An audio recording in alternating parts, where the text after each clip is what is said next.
Bonjour tout le monde, c'est Losange et aujourd'hui, nouvelle vidéo. Donc, un petit moment de ça, j'ai fait cette vidéo-là. Mon préféré de 2020, c'est Suspense Geometry Dash. Oui, c'est un jeu mobile. Dans laquelle je vous montrais mon amour pour le jeu Geometry Dash. Et, étonnamment, plusieurs personnes ont vu la vidéo un peu comme une joke.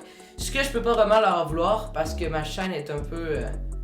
une joke. Mais bref, non, même si ça pouvait pas le paraître, Geometry Dash est mon jeu préféré, et ça, même à ce jour. Et aujourd'hui, je vais vous montrer pourquoi ce jeu est... cool.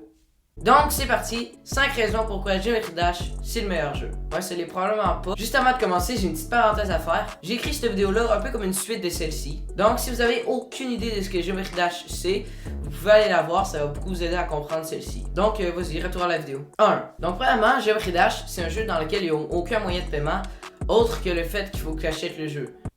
Mais ça, faut pas en parler. Donc, ce que ça veut dire, c'est que 1, tu peux pas payer pour avancer plus vite dans le jeu. Donc, le pay to win de base, il n'existe pas. Donc, si t'es nul, t'es nul.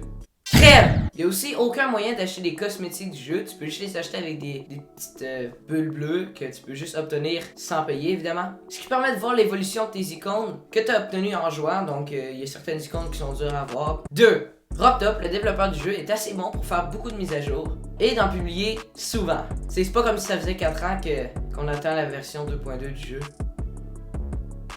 Tu sais, ça, c'est du sarcasme. Quand tu joues un niveau sur le jeu, il y a toujours de la musique qui joue en arrière. Ça permet d'ajouter un certain rythme au niveau, ce qui rend beaucoup plus intéressant. Justement, le jeu contient beaucoup de bonne musique. C'est sûr que vous aimez pas le genre de musique qu'il y a en majorité sur le jeu. Vous allez peut-être trouver ça un peu tannant.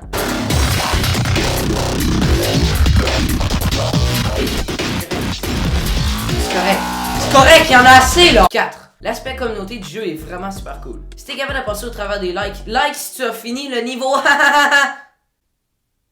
ben les gens sont super cool, puis voilà, c'est le fun d'avoir quelqu'un qui critique ton niveau par commentaire, un peu comme sur YouTube. Ça serait cool si YouTube arrête de les enlever. Puis cet aspect communauté-là, il s'explique principalement à cause que les gens qui jouent, ils jouent depuis longtemps. La plupart des joueurs qui jouaient, puis qui ont arrêté de jouer, ils ont arrêté de jouer parce qu'il y avait des manques de mise à jour, ou juste parce que ils étaient tannés de jouer, parce que les gens jouent pas au même jeu pendant énormément de temps en général. Donc ceux qui restent sont très impliqués, que ce soit sur le Discord du jeu, ou par YouTube, ou par Twitch, par moyen de création de contenu. Ce qui est appréciable. Oui, moi j'aime bien. 5. Il y a vraiment plusieurs façons différentes de jouer le jeu. C'est sûr que le principe de base du jeu, du petit cube qui saute, ça reste le même, mais contrairement à ce que plusieurs autres personnes pensent, ça se résume pas juste aux 12 ou 13 niveaux du début qu'il y a. En fait, la majorité des niveaux sont des niveaux créés par la communauté. Donc, si tu veux faire un niveau plus tranquille, tu peux faire Dream Flower par Xen The Game, qui est un très bon exemple du truc.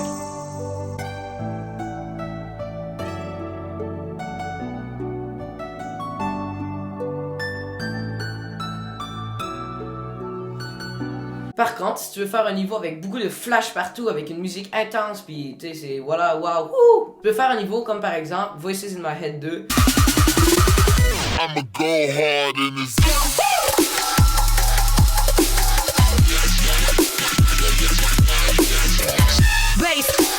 Puis si tu veux vraiment tester ta capacité à jouer le jeu, tu peux essayer de faire des extrêmes démons, qui est la difficulté la plus difficile du jeu, en faisant des niveaux comme Bloodbath par Riot.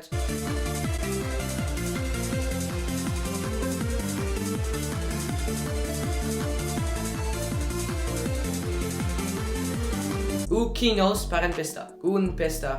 Il y a plusieurs façons de le prononcer.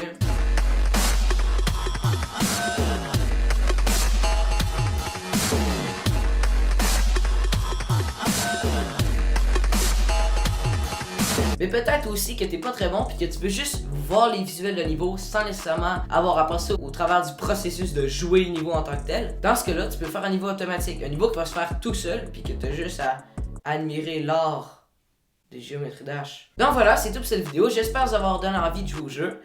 Probablement pas. Non, mais je vais quitter, hein. Bye!